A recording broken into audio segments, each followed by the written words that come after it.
How's it going, Audi? Thanks for watching this. I could really use your help. As you know, I bought this 2016 A6 TDI just about a month ago, and earlier this week EPA sent out a press release stating, oh, the V6 diesels from Audi, Volkswagen, Porsche are really bad. We don't like them. So I was thinking, damn, you know, I just bought this car. I got to do something about it, and I need your help. So what I need you to do is help me pick a personalized license plate for my car. Now, obviously, the press release got me thinking, and I thought, oh, I know what I can do. Knocks you out.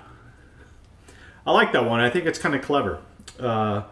I was going to go with that, and then all of a sudden Volkswagen responded to the EPA press release and said, no, you're wrong. We don't pollute. You're just looking at it wrong, and this is a cycle that we have to warm the engine up during cold starts. And I thought, yep, that definitely helps, because the EPA claimed that these cars pollute up to 9 times, and Volkswagen's saying, no, they don't. So I figured, here's another license plate I can use, and this fits my 7-character limit with the personalized plate. How about 9 times? Is that a good one? I like it. Then I read the press release from the EPA, and I thought something was very interesting about it. Beyond the fact that it didn't have any salient points in there, I thought, hey, they didn't mention the 2015 Q7, and that's out of production, but we're still selling them here in the States. And hey, why did they mention the short wheelbase A8? We don't have a diesel version of that in the US. Why is that even the EPA press release? What are they smoking at EPA? Their panties are in such a bunch they can't even get their information correct? Probably. Or maybe they're just lying. They're just trying to cover all their bases with lies.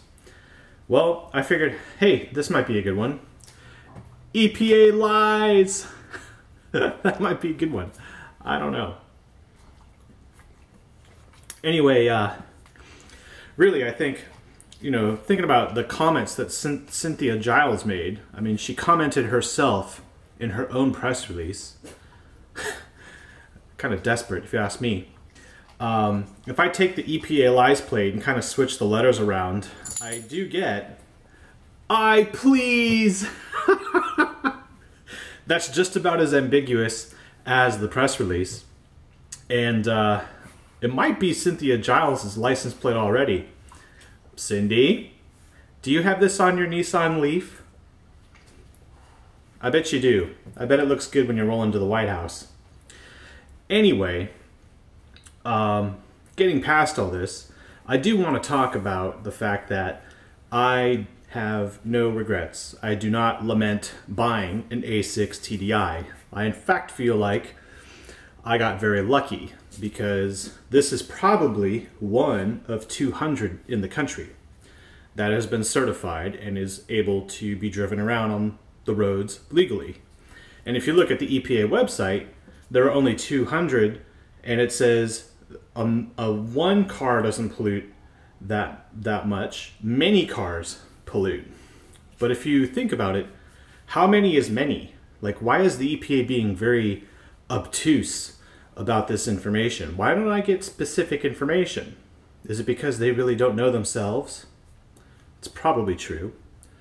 And then you think, why did they claim what they claimed? Something about like another second longer and they wouldn't have caught it, or 1 second after the real test would have been complete, the system in the car goes back to a normal mode. They didn't say which car they tested, or how many times it happened, or when, or where, or what fuel they were running. Was it B10, B5, B20, straight diesel? We don't know this. So it's really speculative to say certain things and to take a certain side.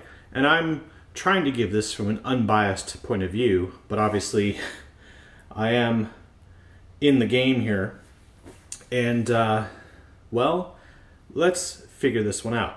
So firstly, I want you to know that I bought this car based on the fact that I do want to have great fuel efficiency, lots of power, and this was a great way to protest EPA's move against Volkswagen. It was a very expensive move, but I considered it my way of voting. Now, when you want to talk about what the EPA is claiming on these models, it's very suspicious, and I'll tell you why. Come with me. Firstly, the VW press release was stating that when they put the car on the dyno, the rear wheels don't spin, and the computer senses it because there's no wheel movement on the back, and the front wheels are the drive wheels on those Volkswagen models. On the Quattro Audis, it's a little different, and I'll explain to you why the EPA is only using seconds in software. If I pop the hood, I will show you something very interesting.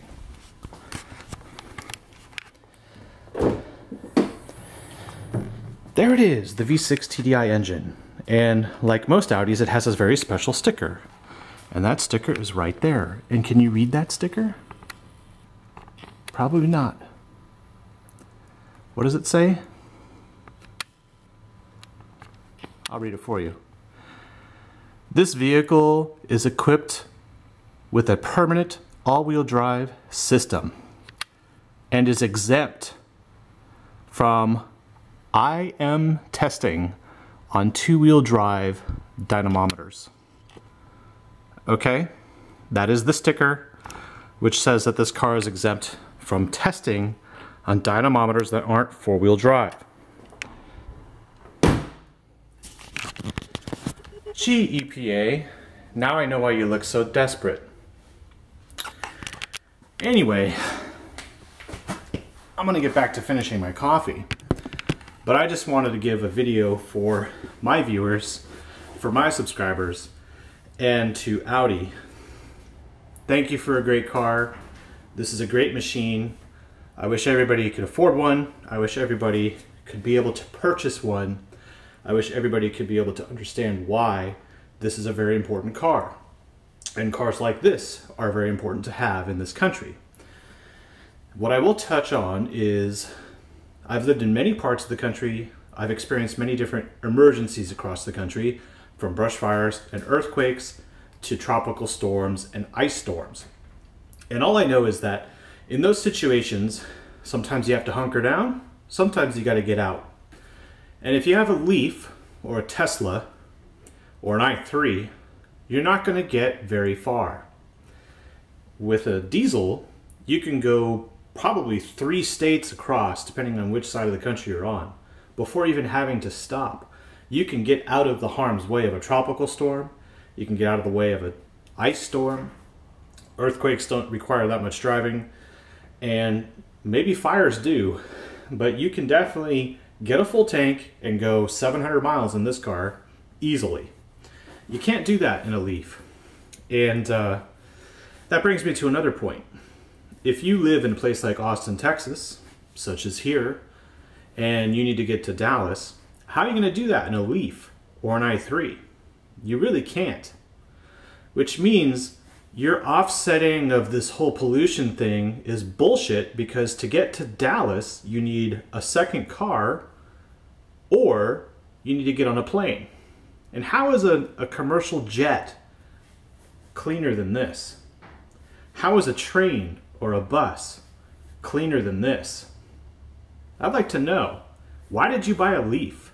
What makes you think you're better than I am? Why do you think you can cut me off? Why do you think you can flip me off? And why do you think you can just overall threaten me? Because I have a TDI. You're a putz. Anyway, Cynthia, if this is your license plate, call me. Thanks for watching.